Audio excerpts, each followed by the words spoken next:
अस्सलाम वालेकुम दोस्तों, हमारी खुशकिस्मती है कि आज हमारे साथ मौजूद हैं जनाब वकास अहमद सादिक साहब। जनाब ने हाल ही में अपना एम.फिल का एक मकाला साल की एक अजीम अदबी शख्सियत ग़ुलाम जिलानी बर्क पर तहरीर की है।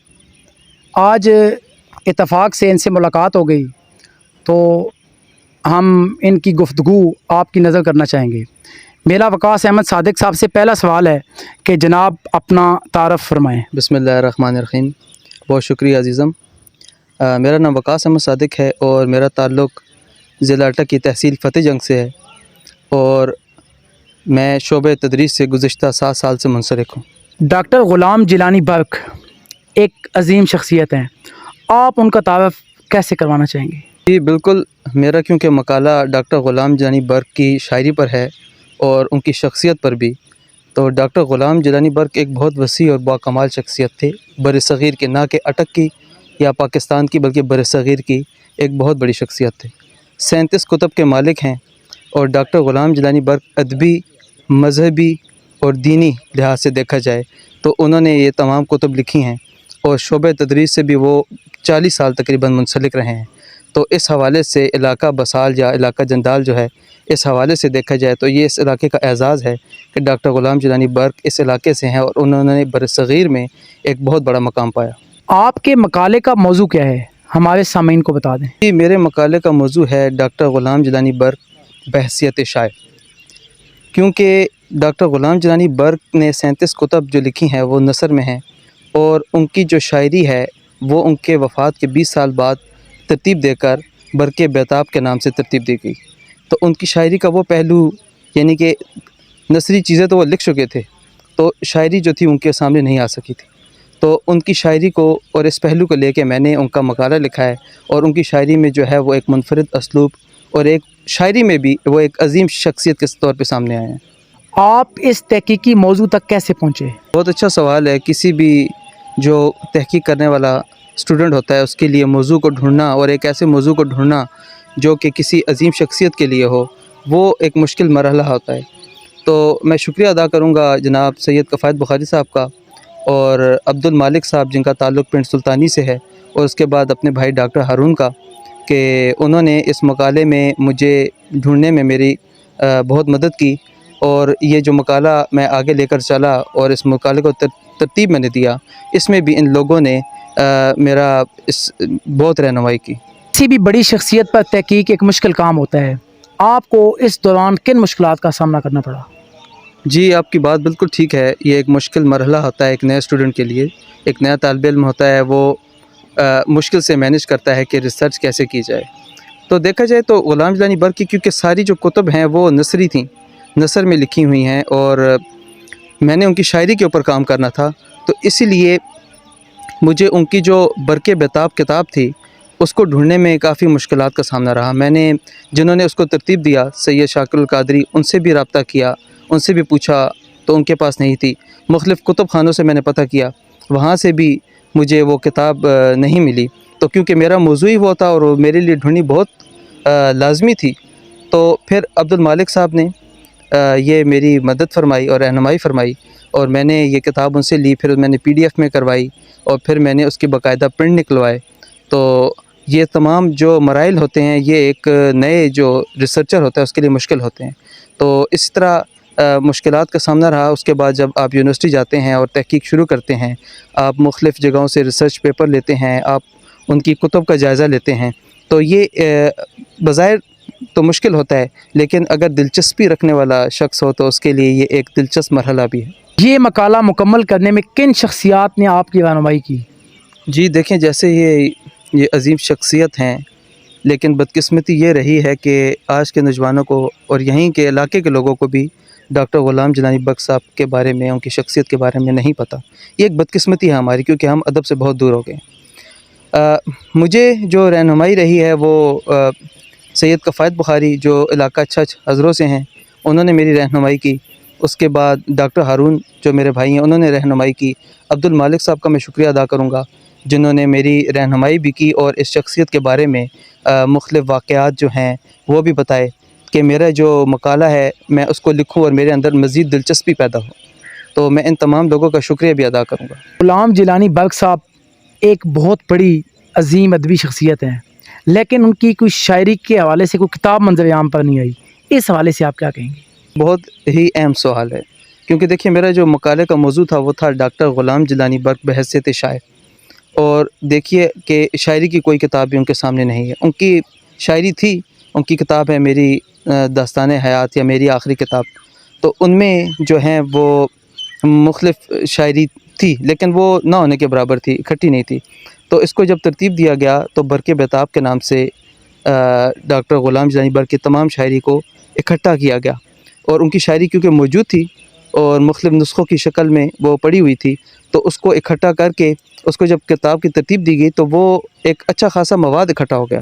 تو پھر وہ ایک ایسا پہلو تھا جو لوگوں کے سامنے نہیں آ چکا تھا، تو اسی پہلو کو میں نے سامنے رکھا، اور ان کی شاعری کے جو جتنے بھی محاسن تھے، ان کی شاعری کی جو خوبصورتی تھی اور ان کا جو ایک اپنا انداز تھا، وہ تمام چیزیں میں اپنے مقالے میں سامنے لے کے آیا ہوں۔ وقاص احمد صادق صاحب، ہر شاعر کسی نہ کسی شاعر سے متاثر ہوتا ہے، تو برق صاحب کے حوالے سے آپ کیا بتانا چاہیں گے کہ وہ جو برق صاحب تھے وہ کس شاعر سے متاثر تھے؟ یہ آپ کا بہت اہم سوال ہے کہ کوئی نہ کوئی شاعر جو ہوتا ہے وہ جب شاعری شروع کرتا ہے تو وہ کوئی نہ کوئی اپنا آئیڈیل بناتا ہے، کوئی نہ کوئی اس کے سامنے ایک شخصیت ہوتی ہے جسے وہ دیکھ کے شاعری کرتا ہے۔ تو 20ویں صدی کا جو آغاز ہوا ہے وہ کوئی بھی ایسا شاعر نہیں تھا جو ڈاکٹر اقبال کی شاعری سے، ان کے فلسفے سے، ان کے انداز سے، ان کی شخصیت سے متاثر نہ ہو، اور برق بھی انہی چاہنے والوں میں سے تھے کہ جنہوں نے ڈاکٹر غلام جیلانی برق نے اقبال کے انداز کو اپنایا، انہوں نے شاعری میں بھی اپنایا اور نثر میں بھی اپنایا۔ اور آپ جب دیکھتے ہیں کہ اقبال کا فلسفہ قوم، ملت، اگر وہ قومیت کی بات کر رہے ہیں، دین کی بات کر رہے ہیں، ہندو اور مسلم کی بات کر رہے ہیں، یا طنز و مزاح کی بات کر رہے ہیں، تو اس میں تمام پہلو آپ دیکھیں گے۔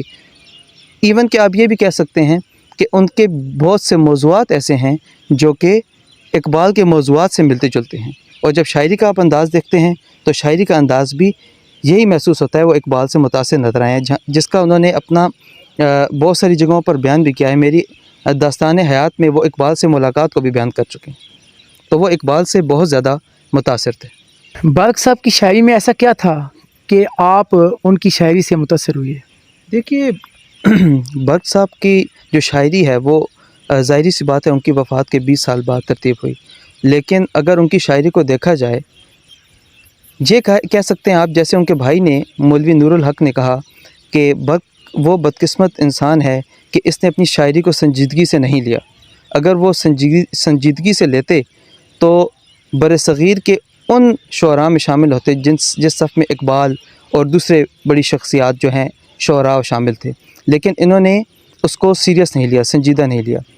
برق صاحب کی شاعری کو اگر آپ دیکھیں تو اس میں آپ کو مذہبی رنگ، قوم و ملت کا رنگ، اس میں طنز اور مزاح کا پہلو، یہ تمام عناصر فنی محاسن آپ کو ملیں گے جو کسی بھی ایک مکمل شاعر کے ہاں ہوتے ہیں۔ اور سب سے اچھی بات آپ دیکھیں گے کہ وہ علم عروض کے بھی اچھے جاننے والے تھے، انہوں نے جتنی بھی شاعری کی وہ ایک اچھے انداز سے کی، انہوں نے تمام پہلوؤں کو شاعری کے مد نظر رکھا اور تب انہوں نے اپنی شاعری کی، لیکن کیونکہ وہ اس معاملے میں سنجیدہ نہیں تھے اسی لیے ان کی زندگی میں ان کے اوپر ان کی جو شاعری کی کوئی کتاب ہے وہ نہیں آ سکی۔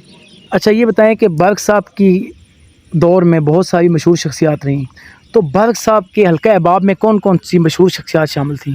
جی بالکل، جیسے کہ برق صاحب شعبہ تدریس سے رہے، اس سے پہلے وہ جب خود پڑھ رہے تھے لاہور میں اورینٹل کالج میں، اور اس کے بعد مختلف مدارس میں بھی انہوں نے تعلیم حاصل کی، تو بہت سی ایسی شخصیات جو ادبی شخصیات تھیں، جو قومی شخصیات تھیں، عظیم شخصیات، وہ برق صاحب کے ہم اثر بھی رہے، ان کے احباب بھی رہے۔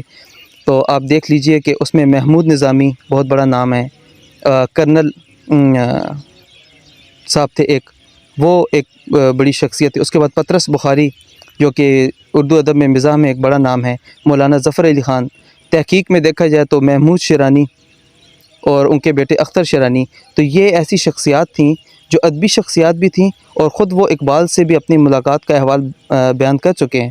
تو یہ تمام جو شخصیات تھیں یہ ان کے حلقہ احباب میں تھیں، جن کے ساتھ ان کی خط و کتابت بھی ہوتی تھی اور روبرو ملاقات بھی ہوتی تھی۔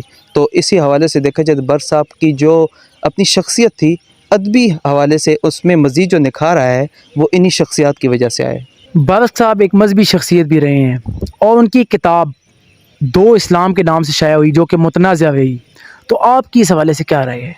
जी बिल्कुल, मैंने इसके ऊपर भी तहकीक की और मैंने मुख्तलिफ़ कुतुब को पढ़ा उनकी, और वो इस बात को ऑन कर रहे हैं, उन्होंने इस बात को माना कि वो जो दो इस्लाम किताब थी वो मुतनाज़ा किताब थी, और उसके बाद उन्होंने उस किताब को ख़त्म करके तारीख़ हदीस के नाम से एक और किताब तरतीब दी। तो ज़ाहिरी सी बात है, जब एक इंसान होता है उसके अंदर गलतियों की गुंजाइश होती है। तो इसी हवाले से आप देख लें कि 1925 से 1931 तक बर्क साहब जो हैं वो इल्हाद के दौर से गुज़रे हैं, मुल्हिद हो गए थे, और उन्होंने ये अपनी दाढ़ी मूछ काट के एक मजहबी जो उनका लिबादा था वो उन्होंने ख़त्म करके तो वो मौलवी से मिस्टर बन गए।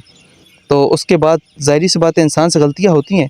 तो दो इस्लाम किताब को उन्होंने माना कि ये एक मुझसे गलती हुई है, तो मैंने उसके जवाब में उन्होंने तारीख़ हदीस के नाम से एक और किताब तरतीब दी।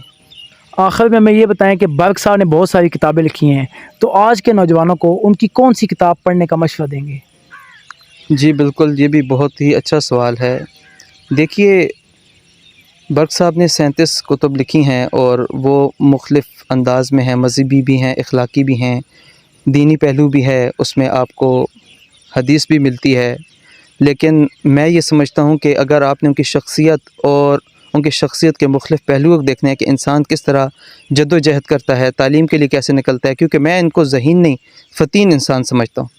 तो अगर उनकी वो किताब है, उनकी आप बीती है मेरी दास्तान हयात, उसका मुताला आज की नौजवान नस्ल करे तो उन्हें मालूम हो कि किस तरह एक जो आम इंसान होता है वो एक बड़ी शख्सियत बनता है। गुलाम जिलानी बर्क साहब का कोई मशहूर शेर चैनल के नाज़रीन की नज़र करना चाहें? बिल्कुल, उनके बहुत अच्छे शेर हैं अखलाकी लिहाज से भी, लेकिन मैं एक शायराना अंदाज़ उनका जो है, और वो एक ऐसा अंदाज़ है जिसमें उनकी शायरी और उनका एक उनके अंदर से जो शायर है वो किस तरह बोल रहा है या किस तरह वो अपनी बात का इज़हार कर रहा है। तो उनका एक शेर मुझे बिल्कुल ज़हन में आ रहा है मेरे, कि ज़िंदगी का लम्हे फ़ानी अरसाए जादवा में डूब गया, बर्क रुदादे दिल सुना न सका, आज हुस्नो बयां में डूब गया। ये थे जनाब वकास अहमद सादिक साहब। इनका इंटरव्यू आपको कैसा लगा हमें कमेंट्स बॉक्स में अपनी कीमती राय से ज़रूर आगाह कीजिएगा।